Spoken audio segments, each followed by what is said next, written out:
सब जनन को राम राम। हम हैं बुंदेली टीवी से आलोक। आज जो शख्सियत हमारे संग है वे हैं भाजपा के पूर्व जिला उपाध्यक्ष भैया मुकेश तिवारी। बहुत दिनों से भाजपा की राजनीति में सक्रिय हैं, लेकिन पिछले कुछ दिनों से हाशिया पे चले गए। आज उनसे वार्ता करवे के लाने आज भैया मुकेश तिवारी जी के पास आए हैं। भाई साहब का क्या वो है बुंदेली टीवी से। सब प्रथम आलोक जी, हम आपको जतारा विधानसभा क्षेत्र की तरफ से और चूँकि आप पूरे ज़िले में घूम रहे हैं तो ज़िले की जनता की तरफ से बुंदेली टीवी जो आपने चैनल बनाया है उसके लिए हम आपको सभी मित्र मंडली की तरफ से आपको हार्दिक हार्दिक शुभकामनाएं और बधाई देते हैं। और भाई साहब जा कह रहे हैं कि कांग्रेस जिलाध्यक्ष तो कह रहे हैं कि सरकार 100 में 100 आ रही है, आपको क्या लग रहा हो? देखो, मुंगेरी लाल के हसीन सपने एक धारावाहिक अपन ने देखा है सब लोगों ने मिलकर, और मैं यही समझता हूं कि कांग्रेस इस समय पूरे केंद्र से लेकर पूरे प्रदेशों में देखा जाए तो हाशिए पर है। और ये मुंगेरी लाल के हसीन सपने कांग्रेस के नेता देखते हैं और देखना वो स्वाभाविक है, उनको देखना भी चाहिए। और भारतीय जनता पार्टी मध्य प्रदेश में सरकार बनाएगी और ज़िले में भारतीय जनता पार्टी की सीटें अपनी तीनों सीटें जीतेंगी। और भाई साहब जो भी कहा जा रहा हो कि मुकेश तिवारी की याद केवल चुनाव के समय आउट, बाकी 4 साल याद ही नहीं करत, वो आप फैदल से लग जाते, इको का राज है। भारतीय जनता पार्टी को एक बात बता दें भैया आलोक जी, देव दुर्लभ कार्यकर्ता है। भारतीय जनता पार्टी का संस्कारवान कार्यकर्ता है। मेरी आपने बात कही है तो मैं विद्यार्थी परिषद से लेके और भारतीय जनता युवा मोर्चा का 2 बार जिले का उपाध्यक्ष रहा, भारतीय जनता पार्टी का 2 बार जिला का उपाध्यक्ष मेन बॉडी भाजपा का रहा। और हम संगठन में के श्रीवास्तव जी की जिले की टीम में रहे, अभय जी की टीम में रहे और गोयल जी की टीम में रहे। तो हम लोग इस चीज़ का मलाल बिल्कुल नहीं करते हैं कि क्या मिला क्या नहीं मिला। हमें भारतीय जनता पार्टी ने बहुत कुछ दिया है। हम समस्त पदों से निकले हैं। जब अटल जी की सरकार थी उसमें हम उस समय प्रमोद महाजन जी स्वर्गीय हमारे नेता हुआ करते थे दूरसंचार विभाग के, तब उस समय उनने हमें सागर संभाग का दूरसंचार का टीएसी मेंबर बनाया था।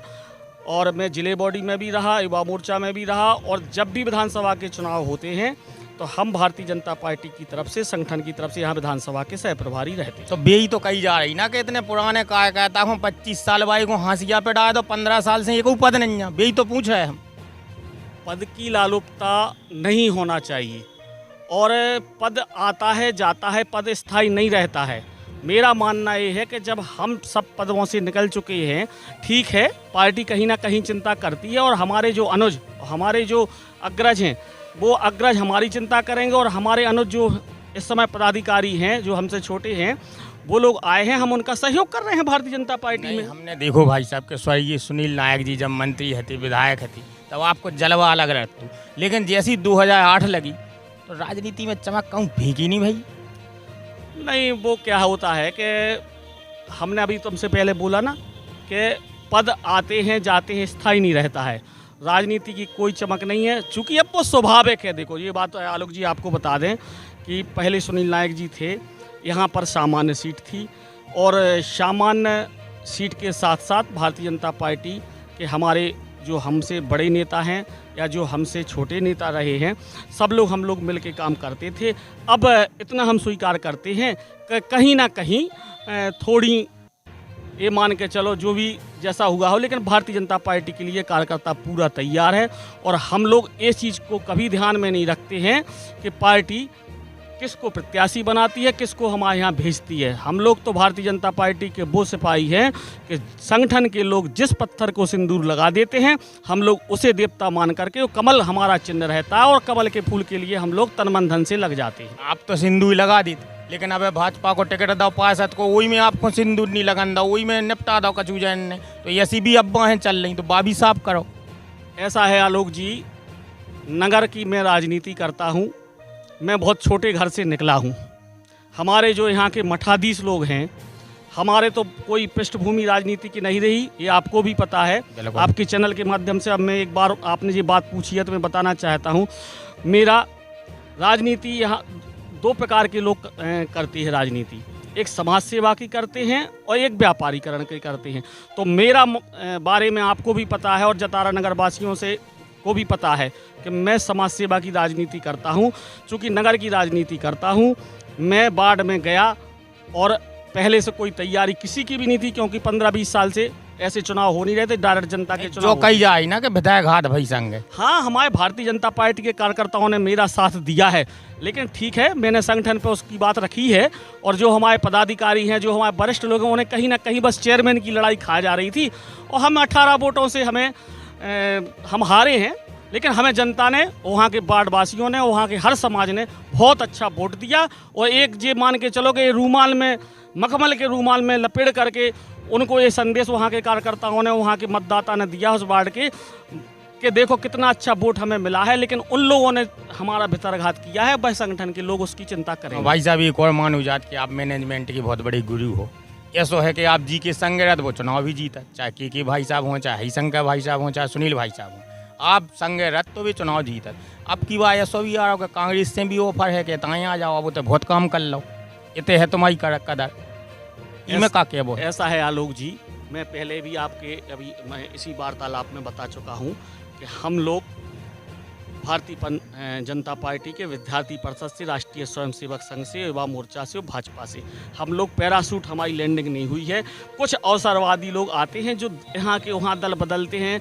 हम लोगों का तो ये है, काम बने ना बने, हम लोग भारतीय जनता पार्टी के संस्कारवान कार्यकर्ता हैं। और रही मैनेजमेंट की, तो जैसे हम चुनाव लड़ते हैं, आपने बोला ऑफर है कांग्रेस से कि नहीं? नहीं, कांग्रेस से ऑफर, अच्छे आदमी को हर कोई बुलाना चाहता है। हाँ, वही अच्छे आदमी को हर कोई बुलाना चाहता है। मैं इस चैनल से ये नहीं कह रहा हूँ कि मैं अच्छा हूँ, लेकिन ये तो आप आकलन करें, जनता जनार्दन आकलन करे। लेकिन मेरा ये मानना है कि अच्छे आदमी को हर कोई चाहता है। लेकिन मैं भारतीय जनता पार्टी का सिपाही हूँ, मैं एक साधारण कार्यकर्ता हूँ, पद पर रहूँ या न रहूँ, लेकिन चुनाव ये बात सत्य है। मैं मैनेजमेंट करता हूँ तो बिल्कुल कफन उड़ता हूँ, और कफन उड़ के ही चुनाव मैनेजमेंट करता हूँ। और मुझे इतना अनुभव है। आप भाई साहब आगे ऐसे ही मेहनत ही करते रहो कि कछु को फल भी, अब की बार कछु ऐसी डील हुज्जे जी को काम करो, या पार्टी को कि भैया हमारी भी सोचो, हमें भी कछु दो, कि ऐसी कर जाए पूरा जीवन। अब आगे की रणनीति। आलोक जी, मैं आपको एक बात बता दूं कि अगर चुनाव के समय में कोई डीलिंग की जाए तो उन कार्यकर्ता, जो हमने बोला आपसे कि अवसरवादी कार्यकर्ता आते हैं, तो हम में उनमें अंतर क्या हुआ? हम तो अपना काम करके दिखाते हैं और दिखाएंगे, और भारतीय जनता पार्टी को यहाँ से विजय प्राप्त दिलाएंगे। अब जो मेरे नेता होंगे, वो नेता मेरे बारे में सोचें और ना सोचें, हम अपनी समाज सेवा बराबर निरंतर जारी रखते रहेंगे। और भाई साहब कछु का कहता है विरोध कर रहे कि हमें पार्टी से नहीं या प्रत्याशी से हैं, तो आप का कह रही में आज जो भी मुद्दा महत्वपूर्ण है? नहीं, ये उसी लाइन में आता है जो मैंने बोला है कि जिनको कुछ लड्डू खाने को नहीं मिला। अरे भैया, ये बताओ, भारतीय जनता पार्टी की सरकार ऐसी कौन सी योजना है जो सरकार नहीं दे रही है? क्या प्रत्याशी को विरोध कह रहा है ना, आप के समर्थन में भी बोले थे कछु दिन पहले आप। अब नहीं, प्रत्याशी का विरोध क्यों रहेगा? अगर हमारा थोड़ा बहुत मतभेद कार्यकर्ताओं और नेता में है तो वो हमारा घर का मामला है, हम लोग आपसी में बैठ के निपटा लेंगे और उनकी सुन लेंगे। अगर कहीं हमारी गलती होगी या हमारे नेता की गलती होगी तो उनको हमारे संगठन के लोग समझाएंगे, छोटे कार्यकर्ताओं की गलती होगी उनको हम समझाएंगे। ये विधायक बना रहे थे अब की बार? मैंने बोला है, हमारा तो चिन्ह कमल का फूल है, और कमल जो लाएगा वही इस जतारा क्षेत्र से विधायक बनेगा। और ये मेरी आपसे बिल्कुल 100% हमारा वो है कि यहाँ से जतारा से विधानसभा में विधायक भारतीय जनता पार्टी का ही जाएगा।